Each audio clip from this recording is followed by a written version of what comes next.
Hi, I'm Irving, and I have no life, just like you. The Ballad of Irving. Irving.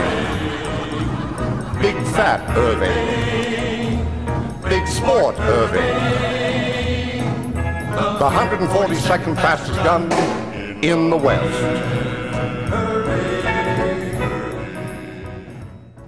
Instead of a bunch of introduction, let's just dive right in.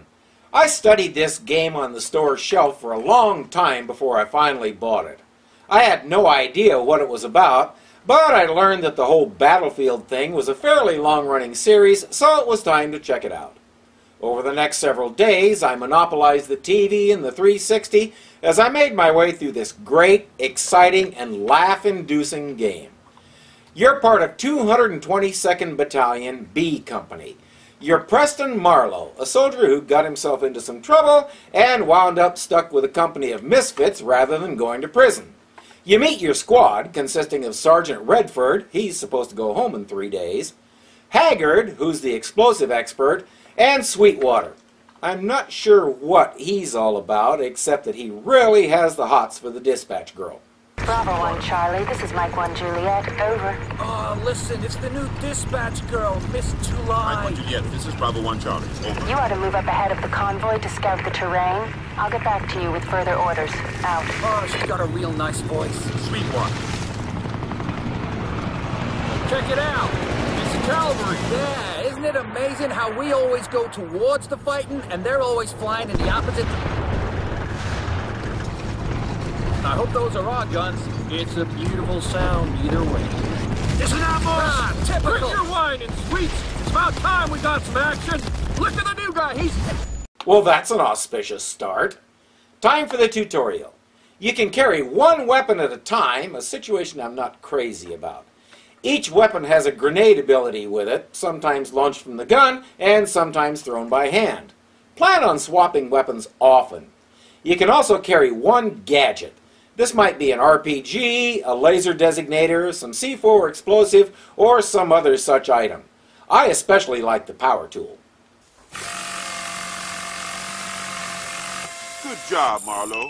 You also carry some kind of syringe for healing yourself.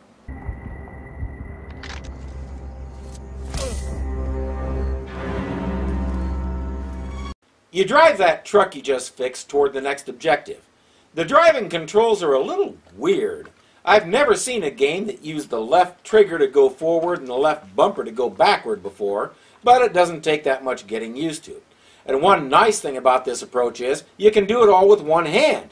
You can use the right stick to look around if you want, but it isn't necessary, and I found it just threw me off. There's a fair bit of driving in this game, getting from point A to point B, having firefights with other vehicles and such, so if you get a good handle on it early, you'll enjoy the game that much more. Your first task is to take out some artillery crews that are shelling your guys. You don't have to blow the actual guns, just take out the guys operating them.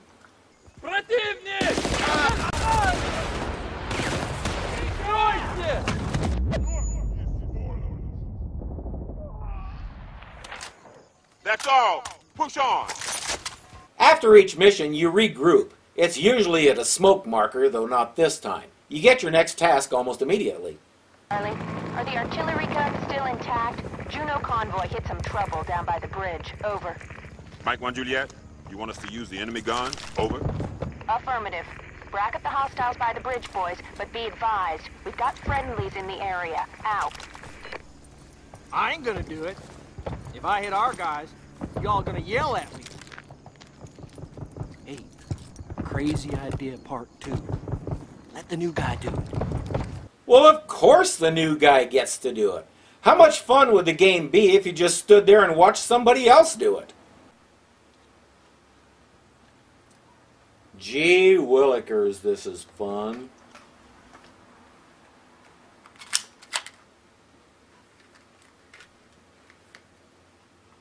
One thing you might not realize is you only have a certain amount of time to get into the big gun and start firing. What would you be doing? Shit! We lost Juno convoy! We lost Juno convoy! The op is hosed! The op is FUBAR! Interesting. And of course, The selection screen plays some appropriate, battle-heavy, intense music to get your blood boiling.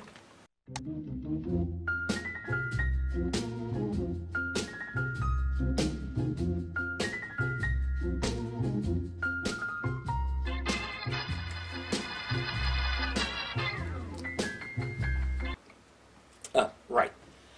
Moving on. Using the artillery is pretty easy, especially with this screen's dual aiming system.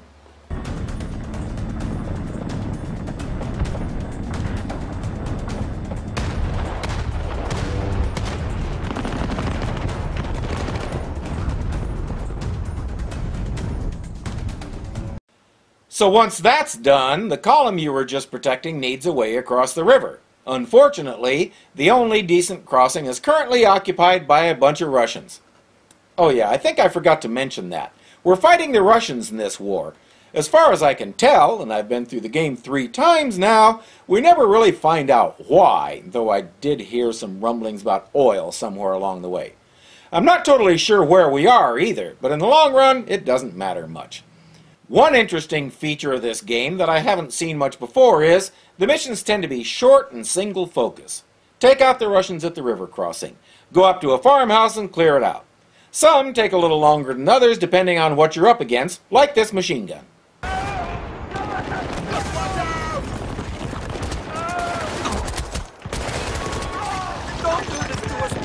It took me a while to figure it out, but after a respawn like this, the enemies that you've killed are still gone. The game saves your progress in accomplishing the mission, even though it puts you way back at a checkpoint. I like that.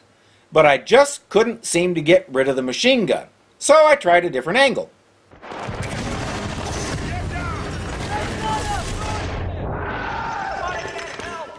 Okay, that didn't work. I finally got a good position.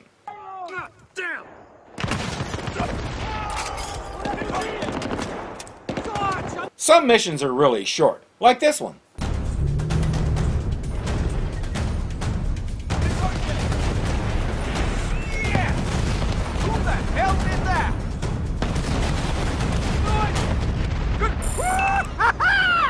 Short and sweet.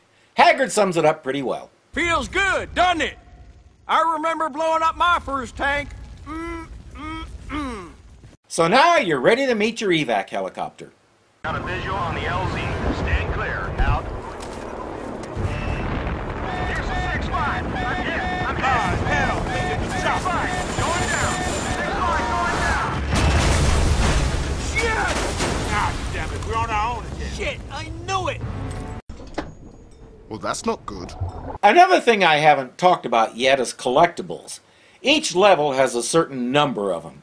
These are actually weapons stashed in obscure places around the map, and when you pick one up, you get credit for finding a collectible. Since you're constantly switching weapons all through the game, depending on how much ammo you have, what kinds of grenades you need, and all that, I'm not really sure about the collect part of that, but it's fun to try and find them all. Kind of like the meaningless flags in the first Assassin's Creed game, except that these collectibles actually fire bullets that you can use to deal with bad guys, where in Assassin's Creed you can't stab somebody with the flag stick. If you've been watching the screens, you also see a certain number of gold in each map. This one has none, so that should be easy to find.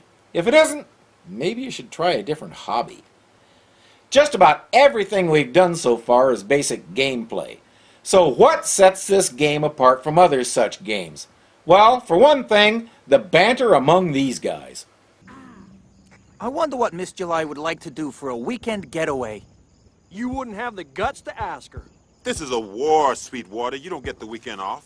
Yeah, well, someday this war's gonna end. Wash your mouth out with soap.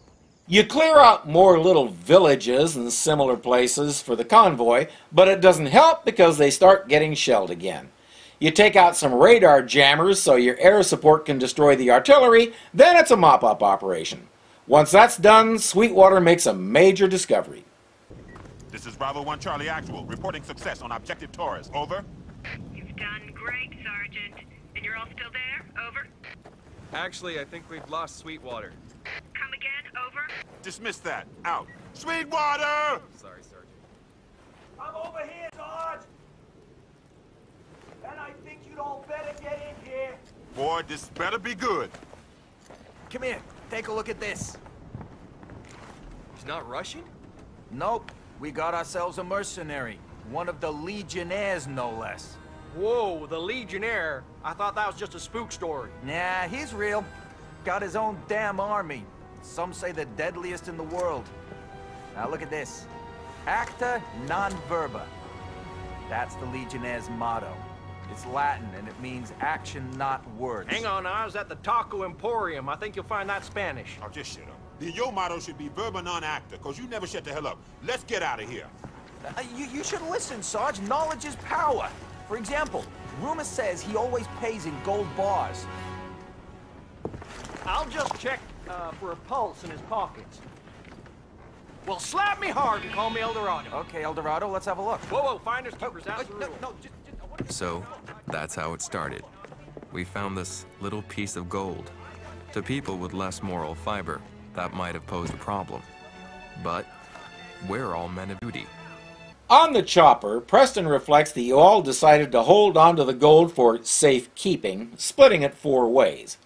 Haggard isn't happy about that, but he can't do much about it. Now you're off to a town that's 20 kilometers behind enemy lines. You're the first to go in, even ahead of the Special Forces, because, as Redford explains, they're too expensive to lose. On the ground, you find a building with the same symbol that was on that mercenary. Hey, Sweets, ain't this the same fancy thing that was on that dead guy? Acta non verba. Yep, sure is. Let's check it out. Could be a trap. Hey, new guy, you check it out. Thanks a lot, Haggard. So this map has 2 collectibles and 4 gold bars. This is getting good. So how do you know when you found the gold?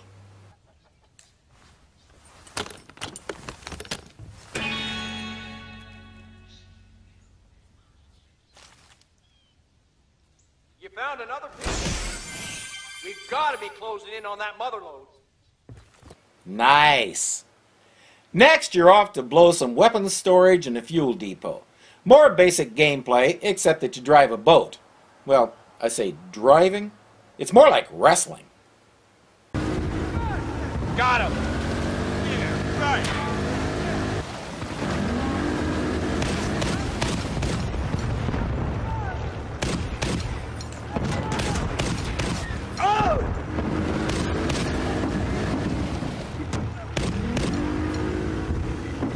I think I was supposed to drive the boat further than that, but it was stuck and I couldn't get it off that rock. Back on land, you take out the weapons storage and then have to deal with an armored car. And here we see one of the really nice things about this game. There's lots of ways to do something. There's an RPG up here to help you take out the armored car. Unfortunately, this particular time through, I didn't see it. You might have caught a glimpse of it there, but I only noticed it when I was watching these clips.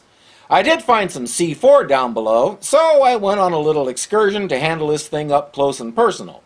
Now, I've seen plenty of games where this wouldn't work because you're expected to follow the linear path and do everything as set out in the program. Not here. I could have picked up that RPG and used it, but doing this, running up to it and planting the C4, worked just as well.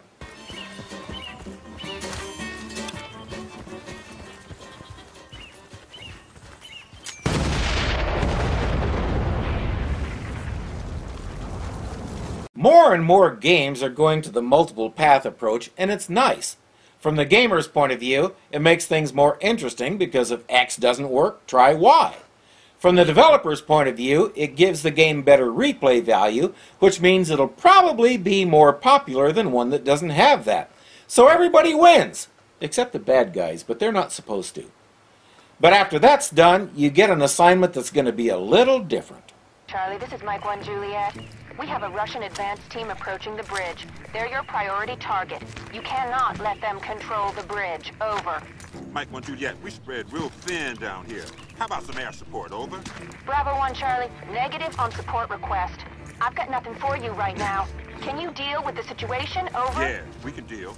Out. I hate being dependable. Sarge, see that thing over there?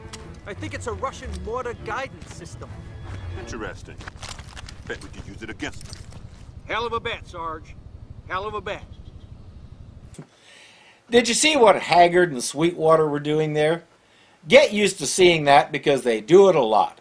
It doesn't take much to keep these guys amused. So, what's this mortar thingy going to be good for? More important, where's the rest of the gold?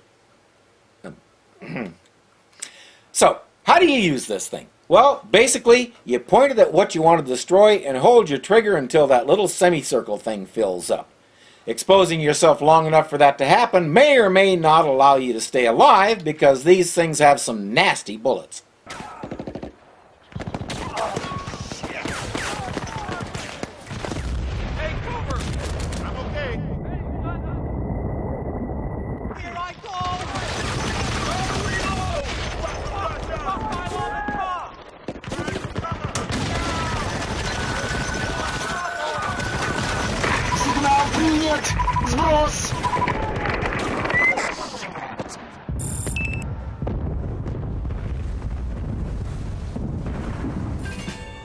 There's 2 armored cars to take out there, and then you go on into the next village and take out another one.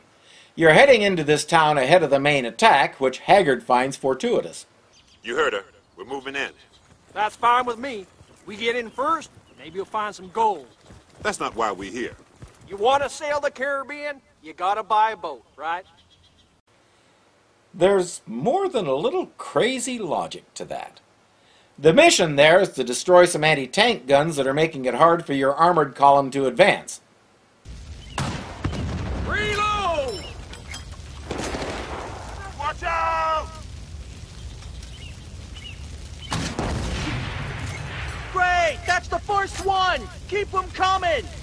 The Russians apparently have very little to say because you keep hearing the same things over and over and over.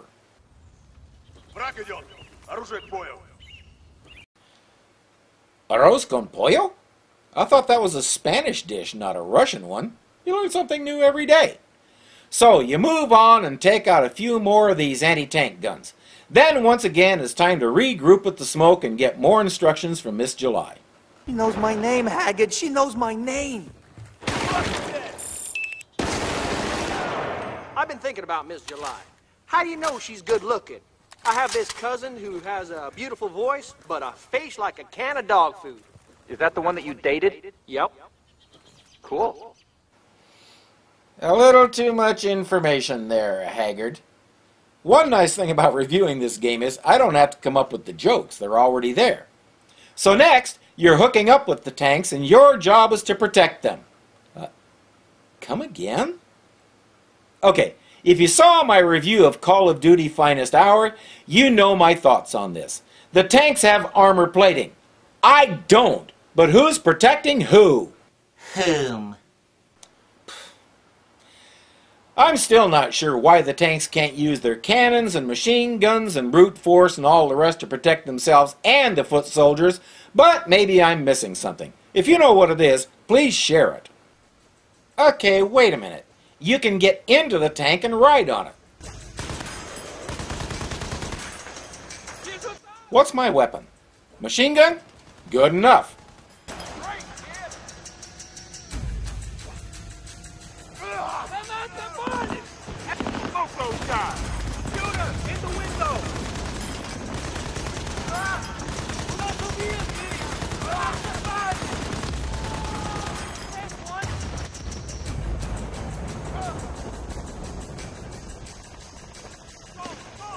Light tanks up ahead!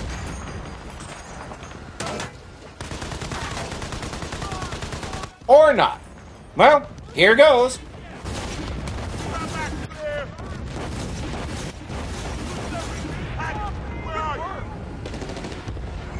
Okay, back at the tank. These guys are coming from everywhere as usual, and my tank's health is going down.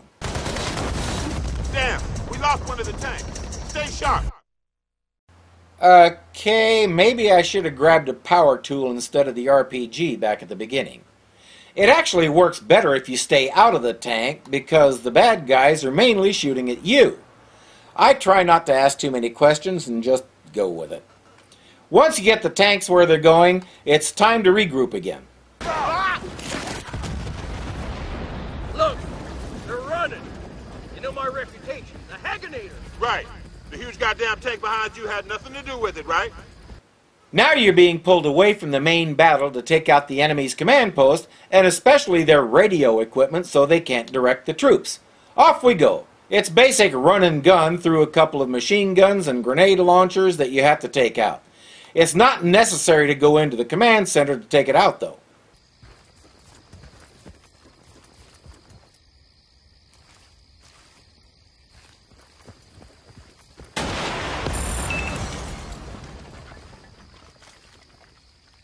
But of course, you're too late. They made the call and reinforcements are coming. Worse, there's a disabled tank in the town square and it's your job to protect it. Why can't you just use one of those power tools and fix it yourself? Because the game says so, I guess. So let's go protect the tank. Again. There it is! Over by the fountain! Looks fried to me, Sarge! Just let the engineers worry about that. Our job is to defend it till they get here. The end. That building over there looks like a decent defensive position. Well, that's useful. Which building? I wound up going into the one right behind the tank. There's a mounted machine gun there that comes in handy. RPG,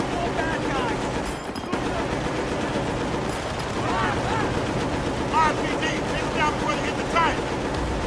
Keep them off me! Keep them off me!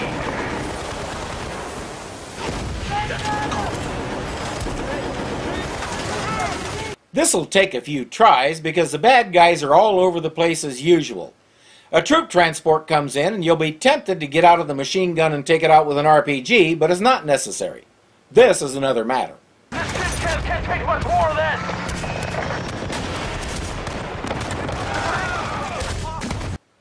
That requires the RPG. But right after you do that, the good guys show up and it's mission accomplished. Now you're heading for the harbor, which is the final push to take the town. Oh, the town is called Zabagrad, by the way. Whoever came up with that deserves a bonus, because it's just a lot of fun to say. Zabagrad, Zabagrad, oh Zabba, Zabba, Zabba, Zabagrad, Zabagrad, oh Zabba, Zabba. Yeah. Pressing on. The last leg of this level is just getting to the harbor. Basic stuff, but so much fun it's silly. You see the mercenaries leaving in a truck. Your character, Preston, wonders where they're going in such a hurry. Where are they going so fast?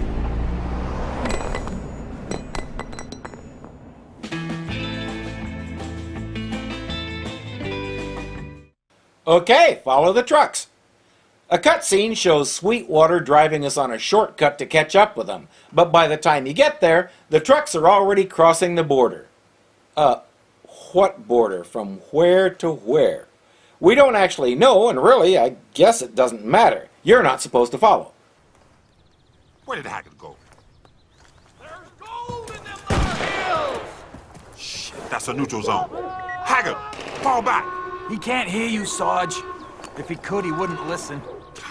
I hate to say this, but we have to go and get him back. Do we really have to go and get him back? I mean, have to? Move out.